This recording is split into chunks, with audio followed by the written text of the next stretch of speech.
Pastilah kalau suatu tanaman kalau dipupuki dengan pupuk yang organik sebagai makanan yang seharusnya, maka pohon itu atau tanaman itu pastilah akan menghasilkan pertumbuhan dan menghasilkan buah sebagaimana mestinya, sehingga yang menanam itu disenangkan gitu ya. Yang merawat itu disenangkan karena bisa memetik hasil buahnya. Apakah dalam kehidupan kita sudah memiliki buah-buah, menghasilkan buah-buah untuk dinikmati Tuhan Allah di dalam kekekalannya? Ini tanda tanya buat setiap kita.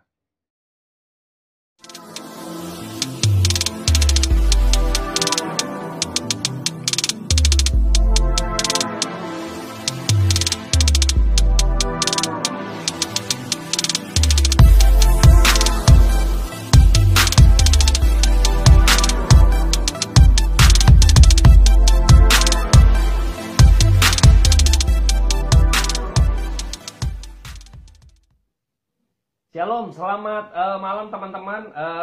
Pada malam hari ini kembali saya menyapa kembali buat setiap kita untuk tetap ngopi di rumah saja. Pada malam hari ini saya seruput dulu kopinya sebelum kita mulai.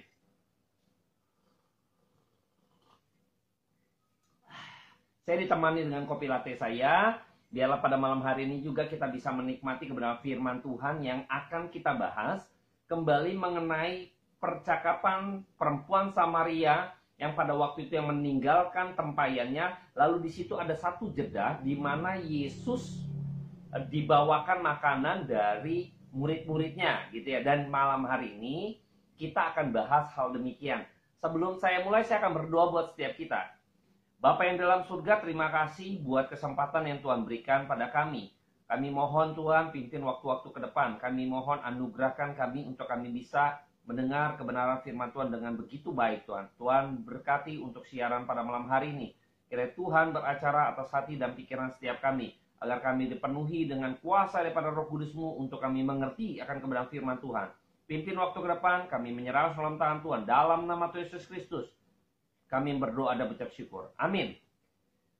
Baik, saya akan coba bacakan di dalam Yohanes 4 ya, Yohanes 4 ayat 31 sampai 38. Saya akan bacakan buat setiap kita ya. Demikian firman Tuhan. Sementara itu murid-muridnya mengajak dia, katanya, "Rabi, makanlah." Akan tetapi ia berkata kepada mereka, "Padaku ada makanan yang tidak kamu kenal." Maka murid-murid itu berkata seorang kepada yang lain, "Adakah orang yang telah membawa sesuatu kepadanya untuk dimakan?" Ayat ke-34. Maka kata Yesus mereka, "Makanku ialah melakukan Dia yang mengutus aku dan menyelesaikan pekerjaannya." Saya akan coba benarkan mikrofon saya dulu. Maaf teman-teman ya, jadi mungkin ada gangguan.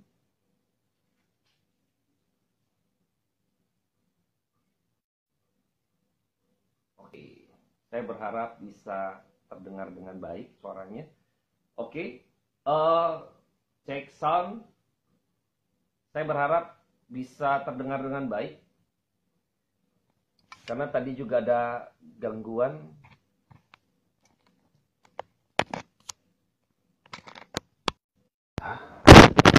Oke. Suara sudah mulai terdengar ya. Maaf ya, ini gangguannya pada malam harinya ya. Oke, saya akan lanjutkan membacakan buat setiap kita ya. Untuk kita bisa sama-sama belajar ya. Oke, Yohanes 4 ayat 31 sampai 38, demikian firman Tuhan. Sementara itu murid-muridnya mengajak dia, katanya, "Rabi, makanlah." Akan tetapi ia berkata kepada mereka, "Padaku ada makanan yang tidak kamu kenal." Maka murid-murid itu berkata seorang kepada yang lain, "Adakah orang yang telah membawa sesuatu kepadanya untuk dimakan?" Kata Yesus kepada mereka, "Makananku ialah melakukan kehendak Dia yang mengutus aku dan menyelesaikan pekerjaannya. Bukankah kamu mengatakan 4 bulan lagi tibalah musim menuai? Tetapi aku berkata kepadamu, lihatlah sekelilingmu dan pandanglah ladang-ladang yang sudah menguning dan matang untuk dituai. Sekarang juga penuai telah menerima upahnya, dan ia mengumpulkan buah untuk hidup yang kekal. sehingga penabur dan penuai sama-sama bersuka cita. Sebab dalam hal ini benarlah peribahasa, yang seorang menabur dan yang lain menuai. Aku mengutus kamu untuk menuai apa yang tidak kamu usahakan.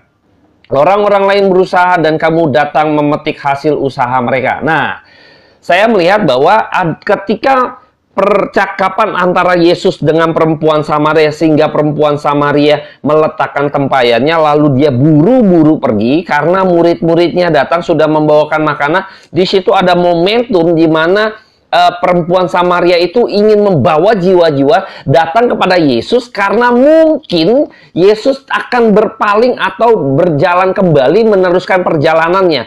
Jadi yang lalu saya sudah bahas mengenai momentum yang dipakai, waktu yang dipakai oleh perempuan Samaria ini begitu luar biasa gitu kan. Kita mesti belajar demikian memanfaatkan momentum. Dan ketika di scene ini hanya Yesus dengan murid-muridnya. Nah, sekarang Yesus bercakap-cakap dengan murid-muridnya, yaitu mengenai makanan. Ketika murid-muridnya membawakan makanan, emang pada waktu itu mereka meninggalkan Yesus karena dia ingin membeli makanan buat Yesus. Nah, makanan yang dibeli bukannya nasi padang ataupun nasi campur gitu ya. Bukan ya, pada zaman itu belum ada. Ya, roti ya. Kebanyakan mereka di situ roti.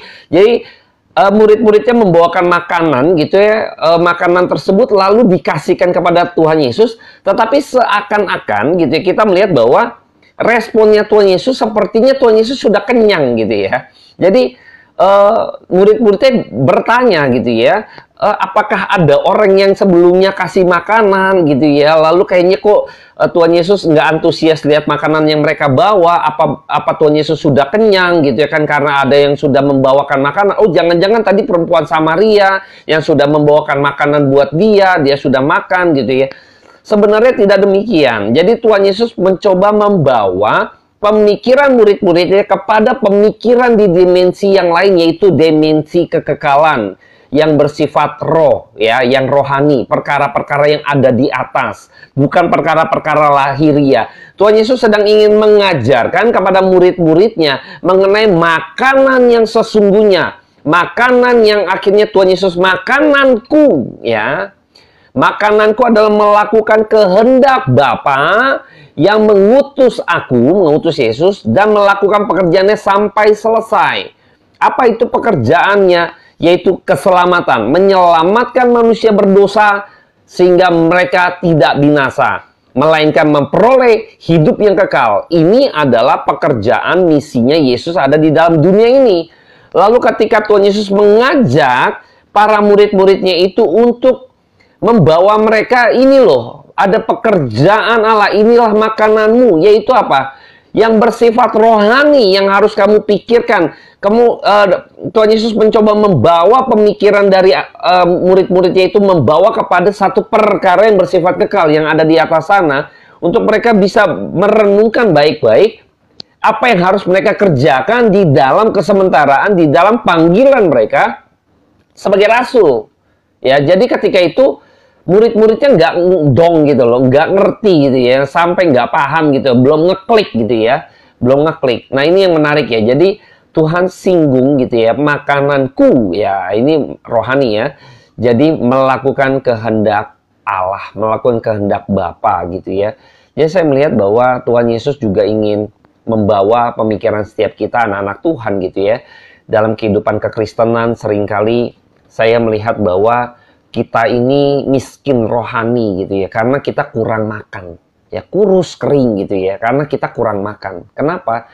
Karena kita nggak mengacu kepada sesuatu yang makanan rohani yang sesungguhnya, yang bersifat kekal. Yaitu apa? Melakukan kehendak Tuhan, yaitu hidup di dalam roh. Kalau kita bicara sekarang, kita umat Kristen, kita bicara kita adalah orang percaya. Jadi makanan rohani kita apa? Selain dari mendengarkan kebenaran firman Tuhan, maka kita harus hidup dipimpin oleh roh.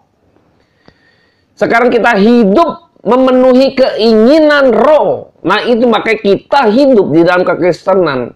Maka seringkali orang-orang Kristen tuh tanda petik gitu ya, kering, kurus kering gitu ya rohani. Kenapa? Karena tidak menjalankan, tidak makan makanan rohani gitu ya.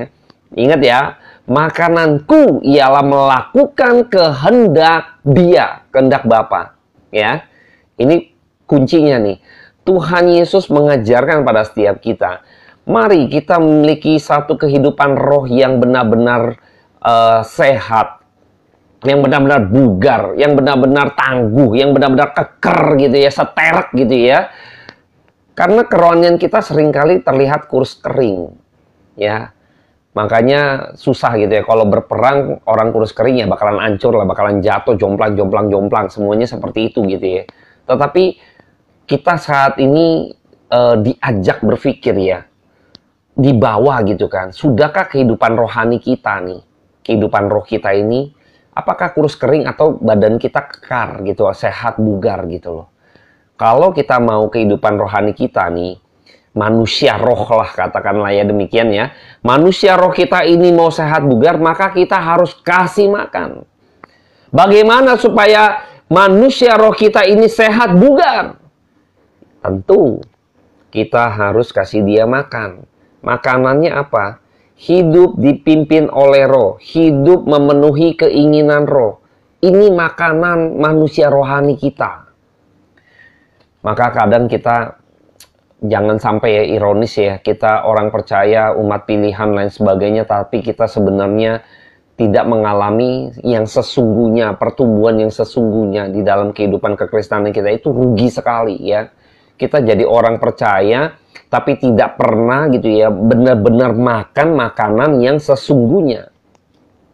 Kita tidak suka makanan-makanan yang sehat di hadapan Tuhan.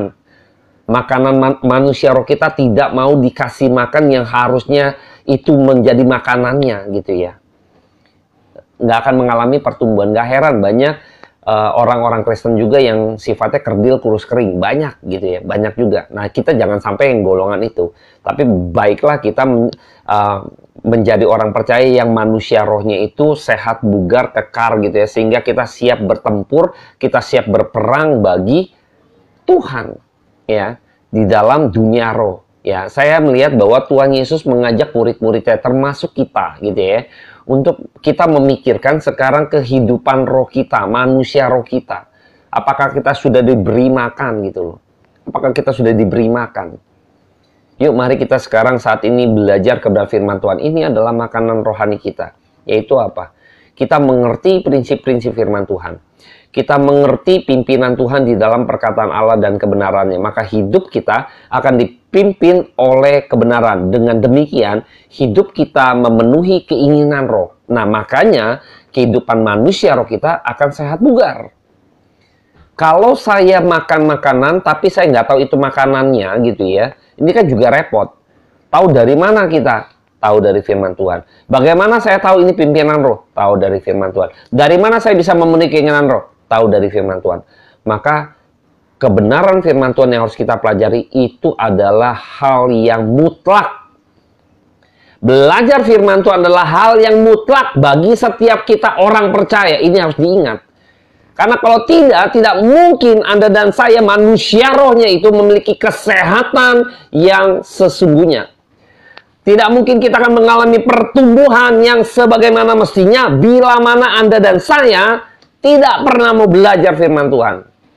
Pasti kurus kering, pasti kerdil, pasti itu.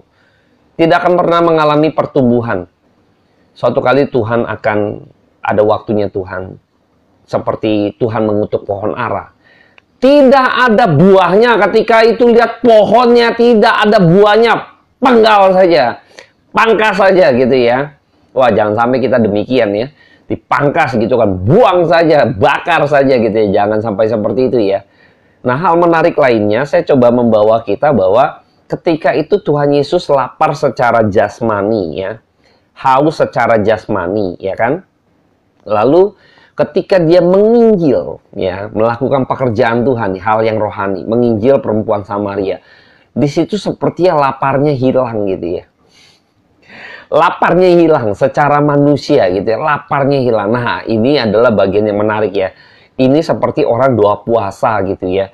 Waktu kita doa puasa, kita menahan lapar, menahan hal-hal yang jasmani lahiriah gitu ya.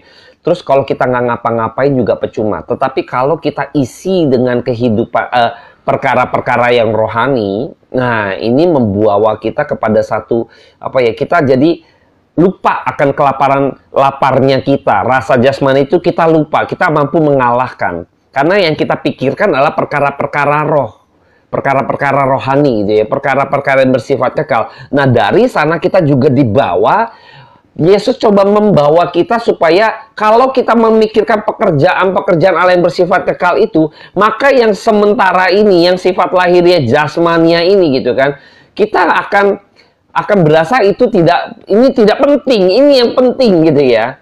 Jadi ada skala prioritas yang Tuhan juga mau ajarkan kepada kita. Ada yang lebih penting, itu yang bagian rohani tadi gitu kan. Engkau lapar, ini bagian jasmani lahiriah. Kalau engkau mengejar sesuatu yang lebih penting, yang lebih utama ini, yaitu perkara rohani, maka yang sementara ini, yang lahiriah jasmania ini akan berlalu. Nah, kita diajar sekarang untuk bisa melihat mana yang utama. Pekerjaan Tuhan mana yang utama, yang harus kita prioritaskan dalam hidup. Nah, waktu Anda dan saya hidup yang diberikan konsumsi manusia rohnya ya, kita mengkonsumsi untuk manusia rohnya itu sesuatu yang organik, sesuatu yang sehat gitu ya, maka akan mengalami pertumbuhan yang sebagaimana mestinya yang Tuhan inginkan. Nah, ini keberkenanan di hadapan Tuhan. Maka Tuhan akan limpahkan kemurahannya, Tuhan akan memberikan kelimpahan atas pohon tersebut misalnya gitu, karena dia menghasilkan buah yang akhirnya Tuhan juga bisa menikmati buah itu. Sudahkah Tuhan menikmati hidup kita? Adakah hidup kita ini dinikmati oleh Tuhan? Adakah dalam hidup kita ini kita menghasilkan buah-buah sehingga Tuhan bisa menikmatinya? Bisakah kita demikian? Bisa. Mari kita pupuki dengan apa? Hal yang organik, itu kebenaran firman Tuhan. Pastilah kalau suatu tanaman kalau dipupuki dengan pupuk yang organik sebagai makanan yang seharusnya, maka pohon itu atau tanaman itu pastilah akan menghasilkan pertumbuhan dan menghasilkan buah sebagaimana mestinya, sehingga yang menanam itu disenangkan gitu ya. Yang merawat itu disenangkan karena bisa memetik hasil buahnya. Apakah dalam kehidupan kita sudah memiliki buah-buah, menghasilkan buah-buah untuk dinikmati Tuhan Allah di dalam kekekalannya? Ini tanda tanya buat setiap kita. Gimana caranya? Seperti tadi, makananku adalah melakukan kehendak Dia, kehendak Bapa, dan menyelesaikan pekerjaannya. Saya jadi ingat ketika Tuhan Yesus dicobai di padang gurun gitu ya. Kita tahu pada waktu ini cerita klasik. Tuhan Yesus dibaptis oleh Yohanes, lalu Roh Kudus memimpin dia ke padang gurun untuk dicobai. Percobaan pertama kan, ubahlah batu menjadi roti. Ya, tapi Tuhan Yesus menjawab kepada si ular itu di dalam, saya coba petik saja ya, saya kutip saja di dalam Matius 4 ayat 1 sampai ayat 4. Saya akan bacakan saja ya, kutip. Pencobaan di padang gurun, maka Yesus dibawa oleh Roh ke padang gurun untuk dicobai iblis, dan setelah berpuasa 40 hari dan 40 malam, akhirnya laparlah Yesus. Kondisinya sama ya, kayak pas di perempuan Samaria juga ya. Dia kelelahan, murid-muridnya memberikan makanan. Ayat ketiga, lalu datanglah si pencoba itu dan berkata kepadanya, jika engkau anak Allah, perintahkanlah supaya batu-batu ini menjadi roti. Tetapi Yesus menjawab, ada tertulis, manusia hidup bukan dari roti saja, tetapi setiap firman yang keluar dari mulut Allah. Bukan dari roti saja, ada manusia jasmani, tetapi dari setiap perkataan Allah ada manusia rohani. Ya, ada dua hal, tapi Tuhan mau menekankan kehidupan rohani, manusia rohani ini jauh lebih utama, jauh lebih harus dipikirkan. Yaitu apa? Makanan rohani ini tadi. Hidup bukan dari roti saja, tetapi melainkan dari setiap perkataan Allah. Inilah hidup yang sesungguhnya. Manusia roh. Kita hidup di dalam dunia ini yang sementara gitu ya. Tubuh jasmani gitu kan. Tapi kalau rohani kita tidak pernah hidup, sia-sia. Karena yang roh itu bersifat kekal, yang jasmani ini bersifat sementara. kita akan masuk ke liang kubur. Ini bentar lagi mungkin saya bawa tanah gitu ya. Sekarang masih bau keringet gitu ya. Sekarang masih bau-bau asem misalnya gitu. Kalau bangun tidur gitu kan. Disemprot parfum gitu kan. Wangi gitu ya. Ntar juga lama-lama orang istilahnya bau tanah gitu ya. Ini sementara jasmani. Ini bukan yang utama. Yang utama ini bukan dari roti saja. Tapi dari setiap perkataan Allah. Wah, ini luar biasa ya. Ini makanan rohani tadi ya, berkaitan dengan melakukan kehendak Tuhan, kehidupan roh. Hidup menurut roh. Hidup mengikuti, memenuhi keinginan roh. Dipimpin oleh roh. Waduh, ini yang namanya hidup. Ini yang harus diutamakan. Ini yang harus diutamakan. Jadi saya juga mengajak bahwa kita pikirkan kembali gitu kan kehidupan kita yang kita hidupi sementara ini. Ya, pikirkan kembali supaya kita bisa menghasilkan atau kita bisa hidup kehidupan roh kita, manusia roh kita itu benar-benar sehat. Pastikan bahwa manusia roh kita itu sehat, teman-teman. Ya, pastikan itu kasih makanan. Makanannya itu firman Allah. Ya, kasih dia pupuk. Yaitu firman Allah yang organik, yang original gitu ya, yang sejati itu. Nanti akan berbuah, bertumbuh, pasti. Tuhan akan berikan pertumbuhan itu karena engkau benar gitu ya. Yang ditabur benar, dikasih makan yang benar ya akan benar hasilnya akan jadi makanan itu apa yang ditabur gitu kan akan menghasilkan gitu kan sesuai gitu loh. Kalau yang ditaburnya benar, yang sejati, kasih organik maka akan bertumbuh gitu loh. Yang secara organik juga, yang sebagaimana mestinya, bukan yang karbitan gitu ya, bukan yang kayak oplosan, bukan gitu loh. Jangan yang seperti itu. Sepertinya bertumbuh tetapi sebenarnya mati gitu ya. Sebenarnya tidak gitu ya. Nah, saya melihat bahwa yuk kita sama-sama mikirkan perkara-perkara yang di atas. Kita juga sekarang mikirkan manusia roh kita. Sudahkah kita memberi makan yang terbaik, yaitu kebenaran firman Tuhan di dalam manusia roh kita? Sudahkah kita hidup dipimpin oleh roh? Sudahkah kita mengikuti keinginan roh, memenuhi keinginan roh? Ya, hal ini nggak akan tercapai kalau kita nggak pernah belajar firman Tuhan. Betapa pentingnya firman Tuhan ini, prinsip-prinsip. Banyak orang seringkali abaikan, orang awam. Belajar firman itu tugasnya pendeta, evangelis, pengerja, pelayan, lain sebagainya. Saya jemaat nggak usah. Waduh, nggak juga gitu ya. Tuhan selalu ingin kita belajar. Ya, maka jemaat Tuhan pada waktu Tuhan Yesus khotbah mengajar, pengajaran. Nggak bisa jauh dari pengajaran. Nah, yang menarik ketika kembali kepada peristiwa murid-muridnya bersama dengan Tuhan Yesus. Jadi murid-muridnya itu mencoba, Tuhan mencoba menjelaskan sejelas-jelasnya gitu ya. Maka dikaitkan dengan proses penginjilan nanti. Mengenai tuaian, yaitu jiwa-jiwa. Menguning di sekeliling, lihat ladang gitu kan, yang sudah menguning. Lihat bagaimana orang-orang Samaria, lihat perempuan Samaria ini, yang pada waktu itu engkau berkata-kata dengan aku, engkau membawakan makanan kepadaku, dia pergi sekarang dan dia sekarang membawa, perempuan Samaria membawa orang-orang yang ada di kampungnya, tetangganya, rekan-rekannya semua, sekarang di hadapanmu. Engkau lihat sendiri, lihat di sekelilingmu. Perempuan Samaria ini sudah membawa banyak orang gitu ya di hadapan Yesus dan di hadapan murid-muridnya. Murid-muridnya kasih lihat. Maka Tuhan mengatakan, sekarang juga penuai telah menerima upahnya dan ia mengumpulkan buah dan hidup yang kekal sehingga penabur dan penuai sama-sama bersuka cita. Sebab dalam hal ini benarlah peribahasa, yang seorang menabur dan yang lain menuai. Aku mengutus kamu untuk menuai apa yang tidak kamu usahakan. Orang-orang lain berusaha dan kamu datang memetik hasil usaha mereka. Bayangkan ya. Yang murid-muridnya para rasul gitu yang tidak usahakan. Engkau sekarang tinggal petik. Lihat perempuan Samaria ini dan rekan-rekannya, saudara-saudaranya. Orang kampungnya gitu kan. Bawa datang. Dan kamu sekarang tinggal petik. Siap dituai. Bayangkan ya. Dari mana gitu kan. Kita lihat bahwa perjanjian baru, kita para nabi itu menabur. Menabur kebenaran firman Tuhan. Menabur Injil. Ya. Lalu masuk ke dalam perjanjian baru, para rasul, mereka ini sudah mengetahui, mungkinkah dia Kristus? Berarti mereka sudah mendengar dari kita para nabi. dari Taurat Musa dan lain sebagainya. Ada pengajaran-pengajaran dari kitab para nabi. Mereka sudah mendengar itu. Nah, sekarang ada satu momentum di mana engkau tidak tabur, engkau tuai. Waduh, ini menarik ya. Ini zaman sekarang zaman penuaian gitu. Karena Bible sudah ada, kita juga nuai gitu ya. Sekarang zamannya kita menuai saja. Kenapa? Karena sudah banyak kebenaran firman Tuhan sudah, waduh, di era digital tumpah lah gitu kan. Siapa yang nggak kenal Yesus gitu kan?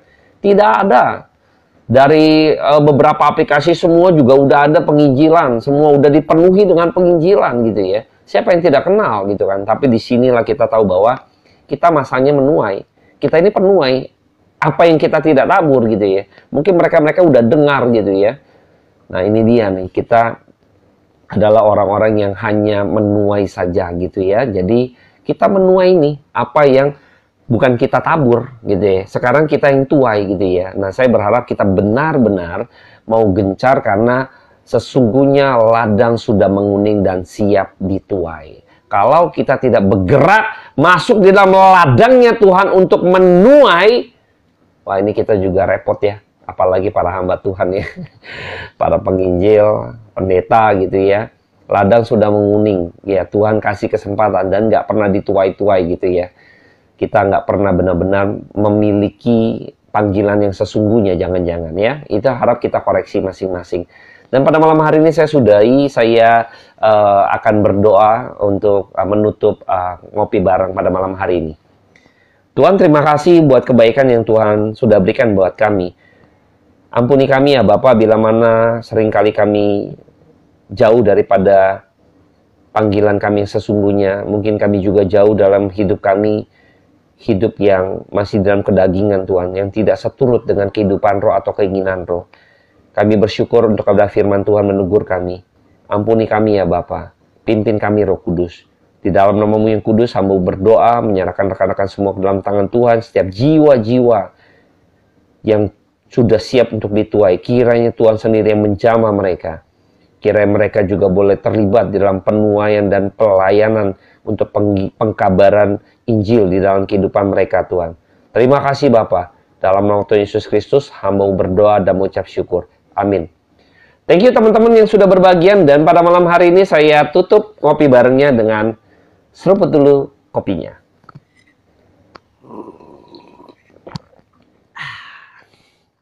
Thank you.